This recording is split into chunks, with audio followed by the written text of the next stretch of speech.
Hello everyone, this is Var Akobian with 1000 GM, and we're going to be doing the recap video for round number 4. This was a very exciting round, and let me go over the result with you first. We have Wesley So winning with the white pieces against Sam Shankland.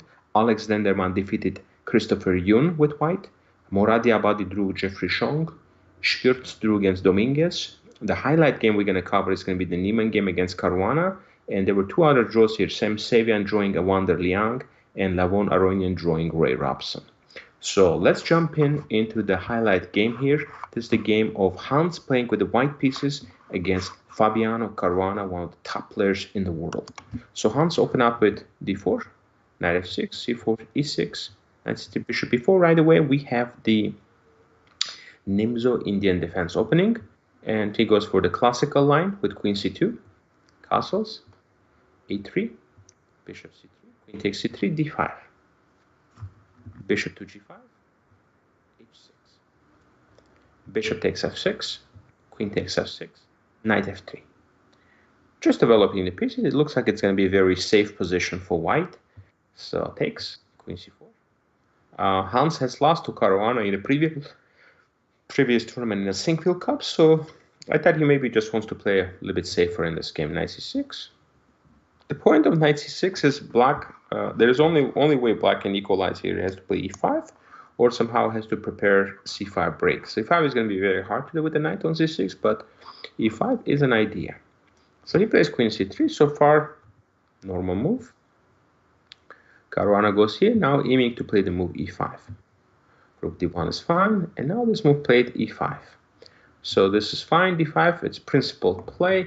I mean, if white really wants to make a draw, it can probably just take here and try to simplify everything. You know, rook takes e5, and maybe even just play e3. But again, this is not the way to play. If you're white, you should be trying to play for some advantage. So we have the d5 move, knight b8, e3. So far, so good, and bishop f5. This is the new move. Novelty, bishop f5. There were some other games I think played in this position, and people played c6, but here bishop f5 is a nice idea. So let's take a look. Here Hans plays bishop e2, which is very logical. Knight d7 by Caruana. Still he's playing very fast. If you pay attention to Caruana's clock, it's 1 hour and 30 minutes. So he hasn't spent any time yet. So he's still, this is how you can tell if he's still in prep. Okay, c8, and here we see the first sort of a move that I didn't quite understand. a4. I'm not quite sure what is the deep idea behind this move.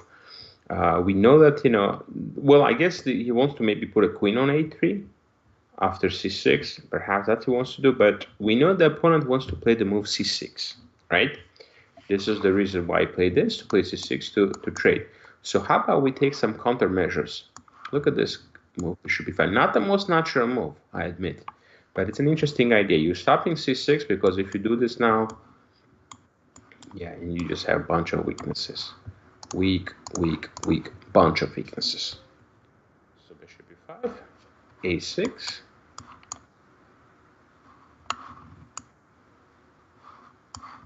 Bishop takes, now knight d2.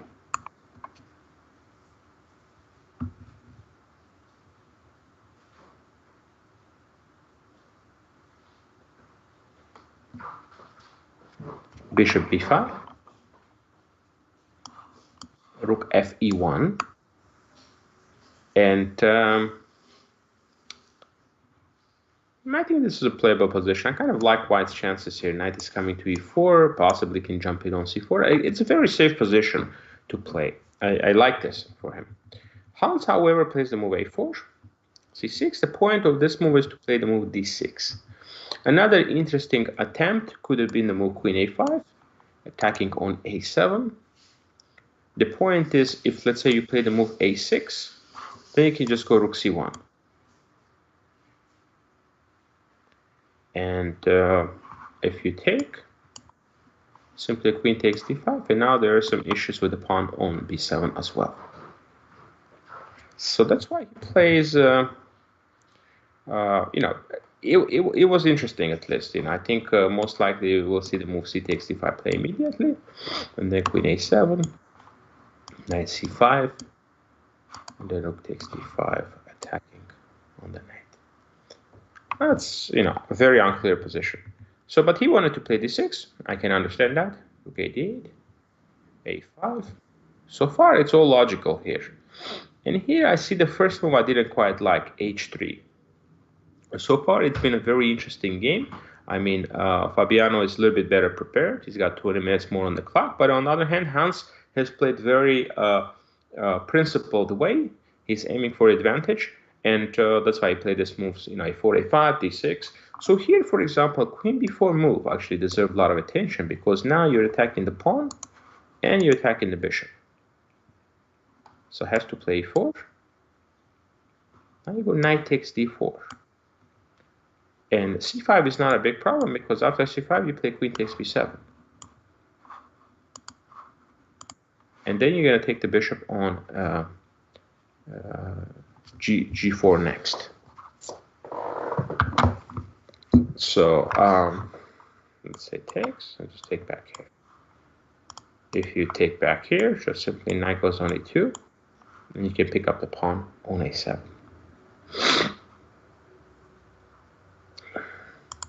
So queen b4, and if bishop goes on e2, you just go knight takes e2, and I think I like this for white because now b7 is weak, this is weak, so it's going to be some problems.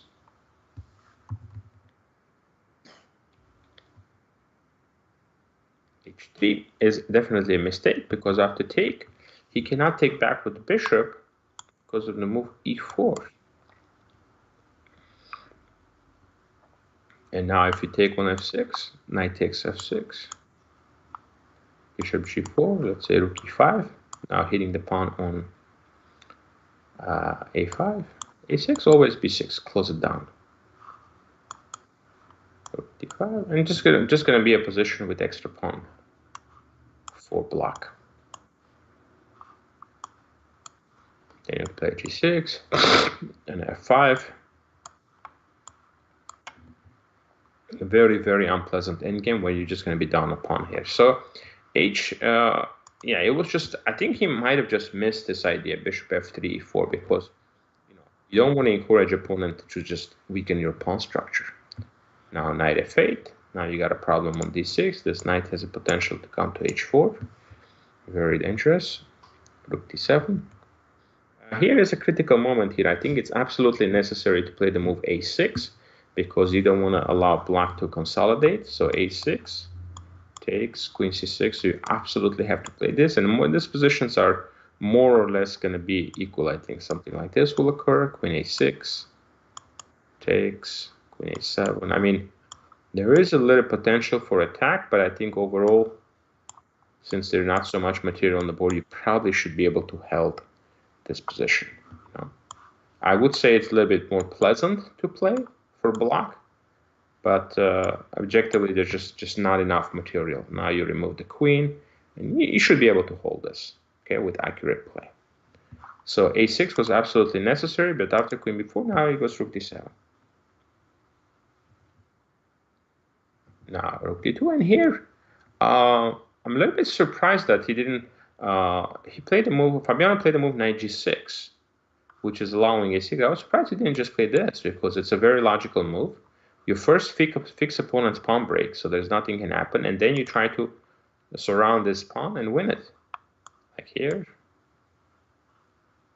you're just gonna bring more attackers and win this pawn. It's just matter of time. Let's say knight h7.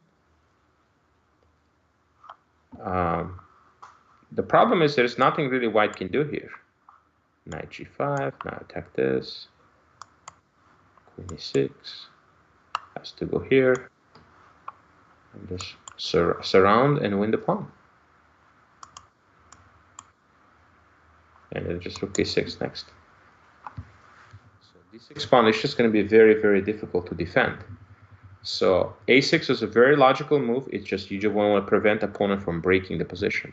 Play knight g6, and now Hans didn't play a6. Again, this a6 needs to be tossed in. It's very important to get the light squares weakened so you can generate counterplay. I'm just surprised that this move wasn't played immediately. But that would be my logic. Just I want to get that in and then try to take the pawn on c6. That would be my logic there. So ft1, e6, king f1, a6.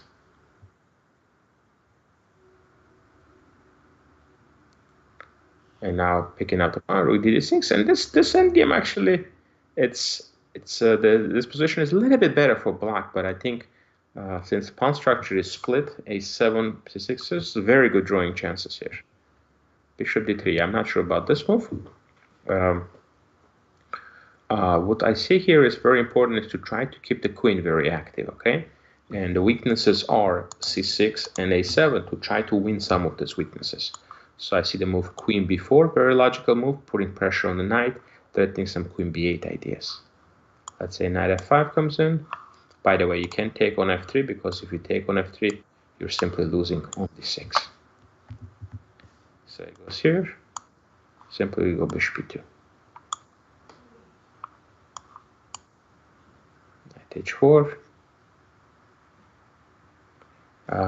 Trying to put pressure here. Queen e4, for example. Again, I would say advantage for block, obviously, but it's just hard to win this. Hard conversion. So we go back.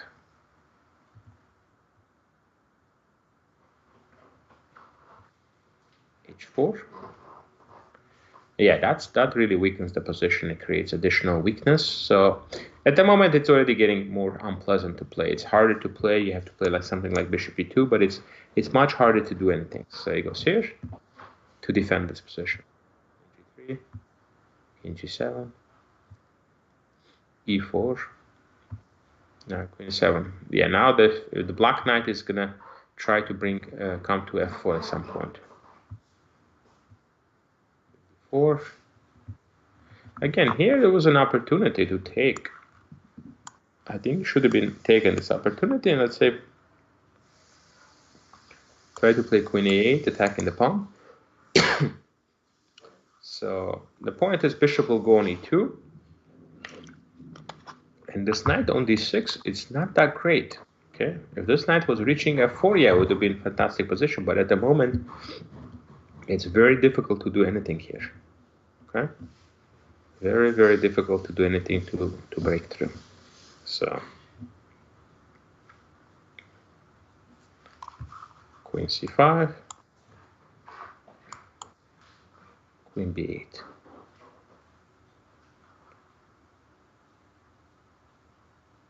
Knight d8, so rook d7.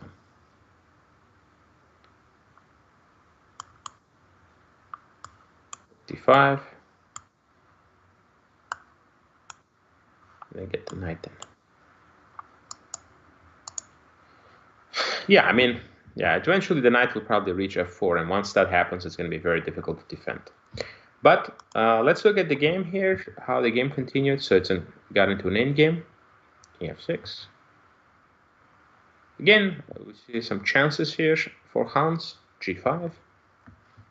Perhaps instead of g5, knight b5 would be a better option to try to bring the knight on d4. And the rook endgame should be good chances to win. No guarantee in a rook endgames with the extra pawn, but bishop b5, that's probably the best line. So it goes here, take.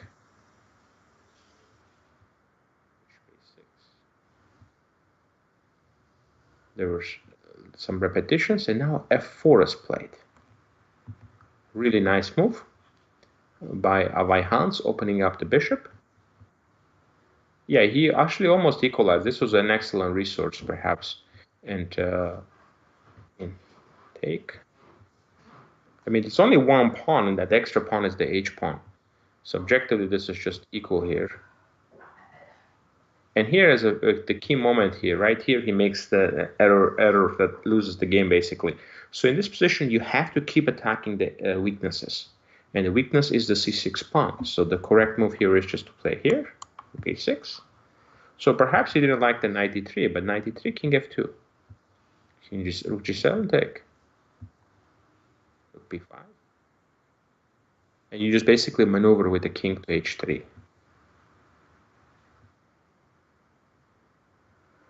Yeah, and then Rook H5. You will end up in a down the pawn position, but you will make a draw here.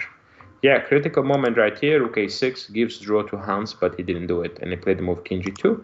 After which it's just pretty nice win for Fabiano, pretty technical. And now he just defends everything. See, everything is defended now. G8. Perhaps he was counting on this move, but then the problem is just take, and then F3. Just keep pushing. Now King F4.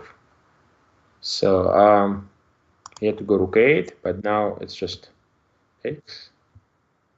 You are going to win the King G6 was a better option here, by the way. Just keep the king there. You are going to win some material back.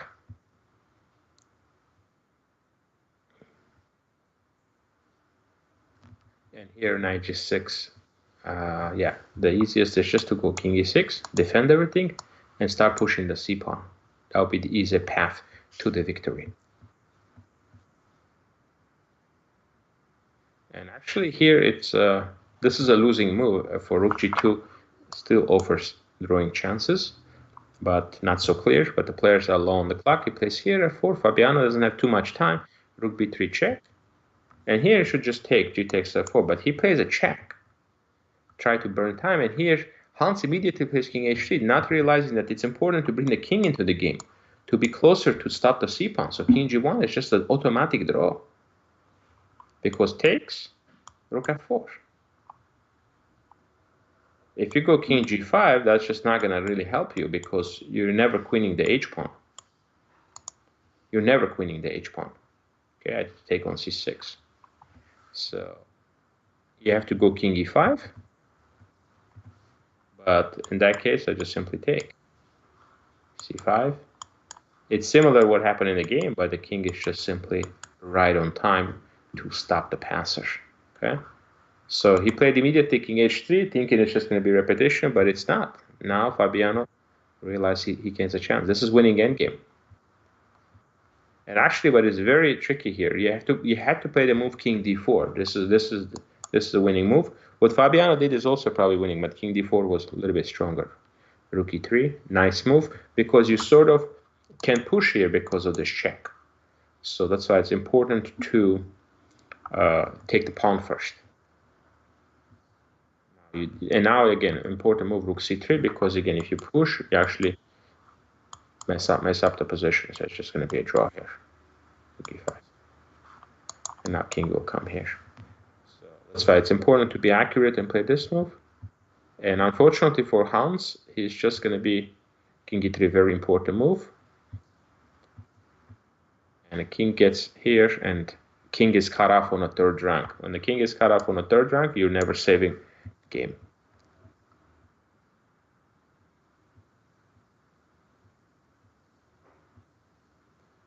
And now here, yeah, he just needs to get the Lucena position, which he will, and now he just basically will build the bridge. So he resigned here. I'll demonstrate to you how you win this position. But yeah, this is just winning. So let's say you go here, check, king goes here, king d2, attack, go here, check, check, and this is that Lucena position when you build the bridge.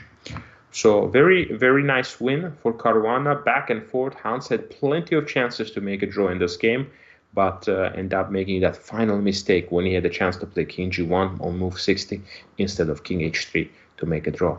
So Fabiano grabbed the lead, and it's looking good for him. Thank you everybody for watching this game. Hope you enjoyed the recap number 4 for the 2022 US Chess Championship. We'll be back with the next few rounds as well. Thank you everyone, and see you soon. Bye-bye.